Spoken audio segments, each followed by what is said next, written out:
isi dari si kalimat utamanya atau bagian dari kalimat utamanya. Nah, kalimat utama ini berarti sifatnya apa? Kalau misalkan kalimat penjelas itu sifatnya itu khusus, nah berarti kalimat utama ini sifatnya apa? Ada yang masih ingat? Si kalimat utama?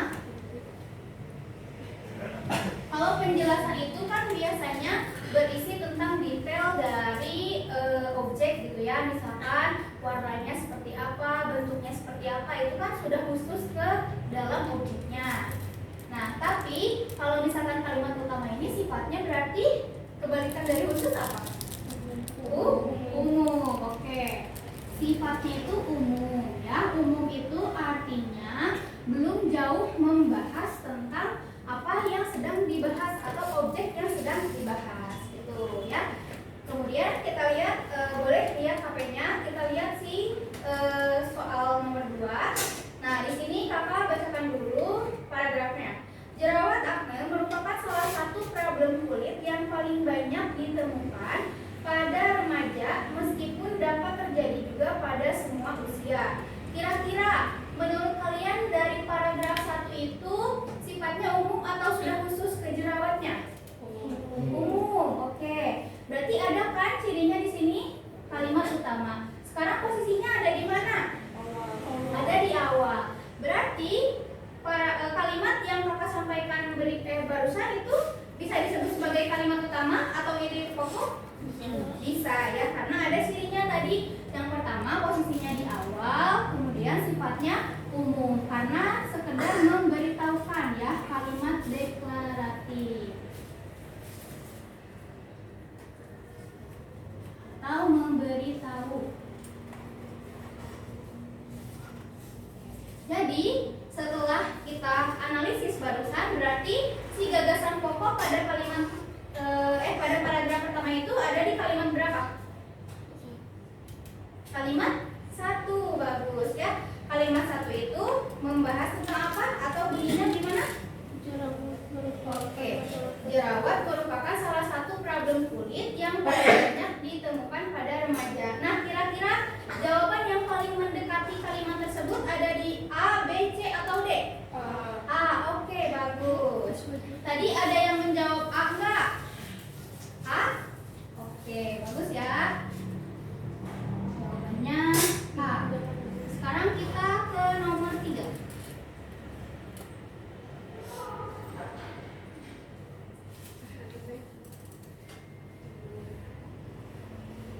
Oke, silakan. Nomor 3 itu di sini juga sama, masih menanyakan gagasan pokok paragraf kedua. Kalau tadi paragraf pertama, nah kalau yang ketiga ini gagasan pokok di paragraf kedua.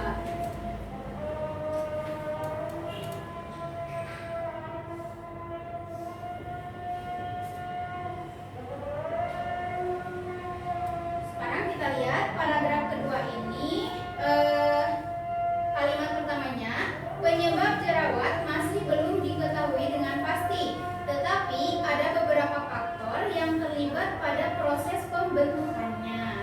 Nah, kira-kira kalimat yang barusan kakak sampaikan kepada kalian itu sifatnya umum nggak? Umum atau khusus? Si kalimat yang barusan itu menceritakan tentang apa? Menceritakan tentang apa? Oke, penyebab jerawat. Nah, kemudian ada faktornya. Kira-kira di situ sudah disampaikan belum faktor 1, 2, 3-nya? Belum. Berarti sifatnya umum. Oke, bagus. Sifatnya umum ya. Kalimat 1. Umum. Kemudian posisinya ada di mana? Di awal. Nah, di sini sudah ada 2 ciri gagasan pokok nih, kalimat posisi kalimat, maaf.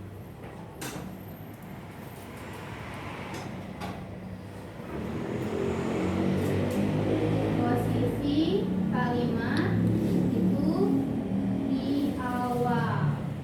Nah, kemudian apakah memberitahukan sifatnya di kalimat yang barusan? Oke, memberitahu tentang apa tadi? Tentang faktor penyebab jerawat. Nah, oke, di sini juga ada, berarti dapat kita simpulkan bahwa gagasan pokok pada paragraf kedua ini adalah di kalimat satu lagi. Berarti jawabannya apa? A lagi ya.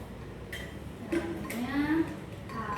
Sekarang kita masuk ke nomor 4. Oke, nomor 4 di sini pernyataan yang tepat terkait struktur teks laporan hasil observasi. Oke, di sini ada sebuah paragraf, ada beberapa paragraf. Nah, kemudian pertanyaannya itu pernyataan yang tepat terkait struktur teks laporan hasil observasi. Di sini kakak mau nanya dulu ya sebelum kita bahas. Kira-kira ada yang masih ingat nggak struktur dari teks LHW itu ada apa aja? Apa? Deskripsi apa? Yang pertama ada apa dulu? Pembuka itu istilahnya apa kalau dalam struktur LHO? Pernyataan umum. Oke, bagus ya. Pernyataan umum. Satu, pernyataan umum. Kemudian yang keduanya apa? Bagian. Oke, bagian apa? Deskripsi. Deskripsi bagian.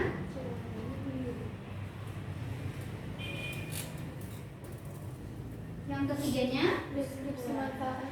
Oke, deskripsi manfaat atau kesimpulan. Deskripsi manfaat atau kesimpulan. Nah, ini termasuk ke dalam struktur laporan hasil observasi. Oke, pernyataan umum itu berisi tentang apa? Isinya ada apa di dalam pernyataan umum? Ayo, ada yang masih ingat gak? Tadi ada Doni jawab lagi ya? Kakak kasih start lagi ya.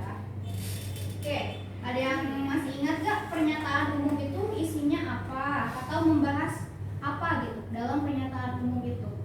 Yang paling basic. Yang paling basic contohnya gimana? Yang paling dasar. Misalkan di sini kakak punya objek spidol. Nah, kira-kira dasar dari spidol itu gimana? Akan seperti apa? Digunakan untuk menulis. Oke, digunakan untuk menulis.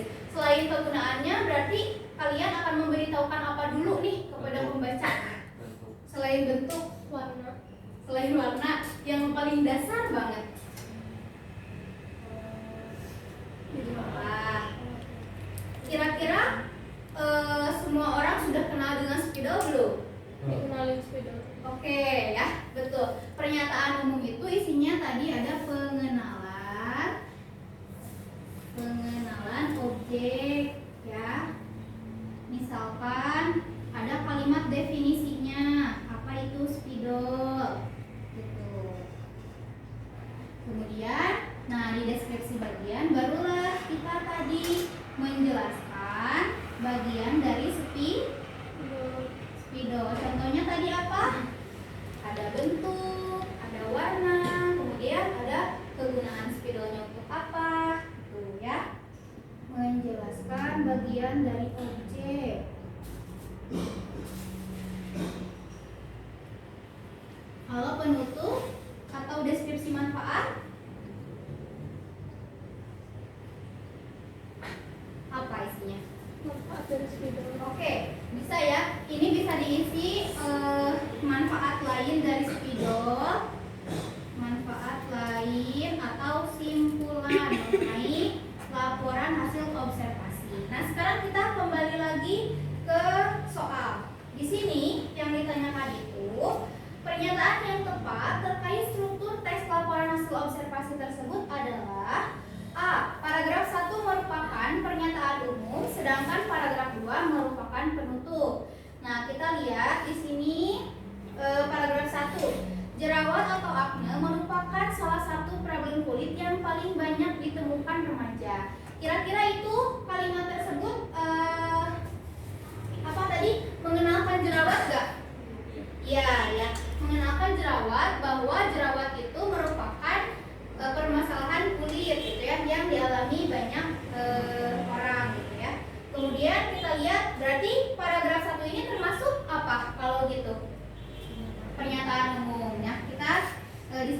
paragraf 1 gitu ya. Paragraf 1. Paragraf 1. Kemudian kita lihat apakah yang keduanya itu termasuk penutup atau simpulan. Di sini yang paragraf 2-nya itu membahas penyebab jerawat masih belum diketahui dengan pasti. Tetapi ada beberapa faktor yang terlibat pada proses pembentukannya. Nah, kira-kira ini penutup bukan menurut kalian? Atau masih ada pembahasan terkait si jerawat? Gimana? Ayo, termasuk ke dalam penutup atau bukan? Bukan. Oke, kenapa? Oke, soalnya bukan kalimat kesimpulan, dan di sini atau di kalimat di paragraf kedua itu masih membahas bagian dari jerawat ya, ada faktor-faktor jerawat yang dibahas gitu. Jadi itu bukan termasuk ke dalam penutup. Berarti yang pertama itu bukan jawabannya. Sekarang yang B, paragraf 1 dan 2 merupakan isi. Nah, ini sudah jelas tidak ya? Karena tadi paragraf 1 itu adalah pernyataan umum, sedangkan di sana paragraf 1 dikatakan sebagai isi atau deskripsi bagian. Nah, teman-teman, deskripsi bagian ini itu bisa dikatakan sebagai isi juga ya dalam teks laporan hasil observasi. Sekarang yang C, paragraf 1 merupakan pernyataan umum dan paragraf 2 merupakan isi. Kira-kira benar nggak ini? Oke, benar. Kenapa? Karena tadi paragraf 1 sudah kita analisis bahwa paragrafnya itu memperkenalkan apa itu jerawat, atau jerawat itu apa sih, atau apa ya? Memperkenalkan bahwa jerawat itu adalah permasalahan dalam kulit. Kemudian yang kedua itu penyebab atau faktornya ini termasuk ke dalam bagian-bagian yang menyebabkan jerawat. Jadi paragraf keduanya itu adalah isi atau deskripsi bagian. Maka dari itu dapat kita simpulkan bahwa jawabannya itu apa tadi? C, yaitu paragraf 1 adalah pernyataan umum, sedangkan paragraf 2 adalah deskripsi bagian. Oke, sekarang kita lanjut ke nomor 5.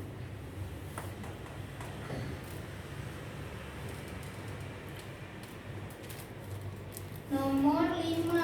Oke, di sini nomor 5 itu masih membahas tentang jerawat yang tadi ya, pada si teks laporan hasil observasinya. Nah, di sini ada pertanyaan.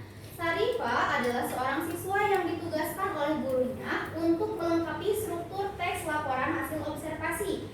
Bagian apa yang harus ditambahkan oleh Sarifah agar struktur teks laporan hasil observasinya itu menjadi lengkap? Tadi karena si pembahasannya itu sama, membahas tentang jerawat dan sudah kita analisis, hanya ada pernyataan umum di paragraf 1 dan deskripsi bagian di paragraf 2. Pernyataan umum,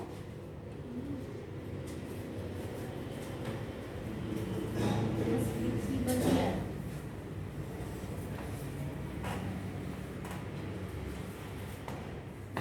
Pernyataan umumnya ada di paragraf 1, ininya ada di paragraf 2. Nah, agar si teks LHO-nya lengkap, berarti kita harus menambahkan apa? Penutup. Bagus ya. Di sini kita tambahkan penutup agar teksnya itu agar si strukturnya itu lengkap. Nah, lengkap. Berarti jawabannya apa? D. Di situ. D. Oke. Namanya siapa? Kiran. Kiran.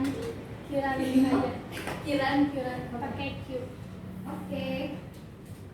Kiran. Oke, terima kasih Kiran. Oke. Jadi yang harus kita tambahkan itu tadi adalah penutup dan jawabannya D ya, untuk nomor 5. Sekarang kita lanjut ke nomor 6. Untuk soal nomor 6 di sini menanyakan di sini ada teks laporan hasil observasi tentang pohon darah naga ya, atau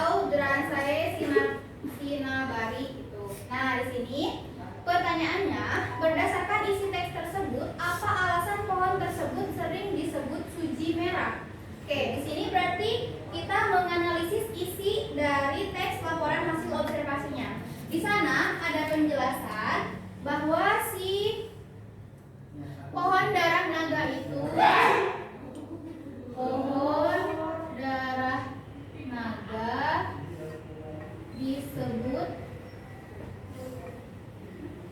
disebut suji merah. Suji merah. Nah, kenapa? Informasinya dapat kita lihat di teksnya, yaitu ada di kalimat ke berapa coba? Ada yang bisa menemukan?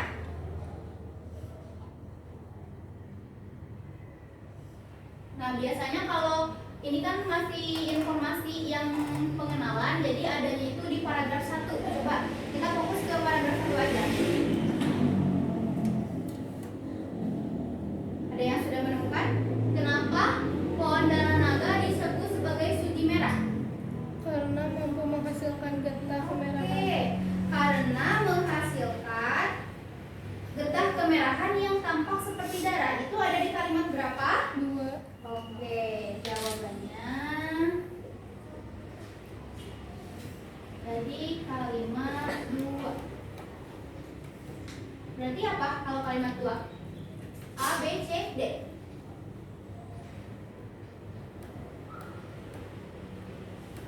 C. C, oke betul ya. Pohon darah naga mampu menghasilkan getah. Oke, jawabannya C. Sekarang kita lanjut ke nomor 7. Untuk nomor 7 di sini masih sama tentang si pohon darah naga, tapi pertanyaannya beda. Pertanyaannya, pernyataan yang sesuai dengan isi bacaan tersebut. Oke, di sini ada A. Gangguan tenggorokan dapat diobati dengan getah pohon darah naga. B. Bentuk ranting dan daun dari pohon darah naga berkelompok rapat seperti topi jamur. Kemudian C. Warna kulit buah dari pohon darah naga selalu berwarna kehijau-hijauan. Dan D. Pohon darah naga atau Dracaena dapat tumbuh hingga 4-5 meter. Nah, kita lihat untuk yang A. Gangguan tenggorokan dapat diobati dengan pohon darah naga. Ada nggak dalam teks? Enggak? Coba dibaca lagi.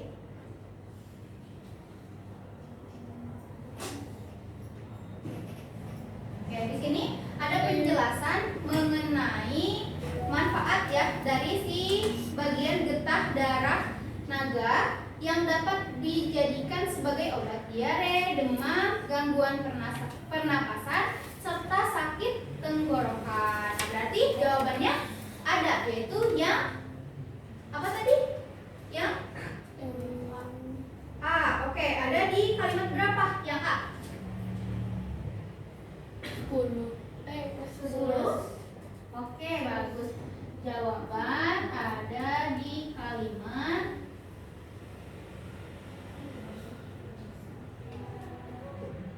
kalimat 11. Oke ya. Sekarang kita lanjut ke nomor 8. Nah, untuk yang nomor 8, oke, di sini masih membahas tentang yang tadi si darah naga, tapi di sini itu ada sebuah opini gitu ya. Setelah membaca teks tersebut, Park Bolot, siswa asal Korea, berencana datang ke Kepulauan Socotra untuk membuktikan getah pohon darah naga berwarna merah seperti darah. Oke, jadi di sini ada seorang siswa yang mau membuktikan kira-kira benar gak sih kalau si pohon darah naga itu getahnya sesuai sama yang dideskripsikan atau sesuai dengan yang dilaporkan dalam teks hasil observasi gitu ya. Kemudian, nah, dengan alasan penelitian dan untuk membuktikan kebenaran atas informasi yang telah ia baca, ia akan mengambil sebagian besar pohon tersebut dan akan dibawa ke negaranya. Kira-kira kalian setuju gak katanya sama sikap si siswa ini gitu? Di sini Ada beberapa pilihan jawaban. A. Setuju karena hal itu akan menguntungkan siswa tersebut dan Kepulauan Soekarta jika hasilnya semuanya terkenal. Kira-kira ini relevan nggak sama ini teksnya? Menurut kalian? Atau kira-kira sikapnya sudah betul atau enggak? Enggak, oke. Sekarang yang B.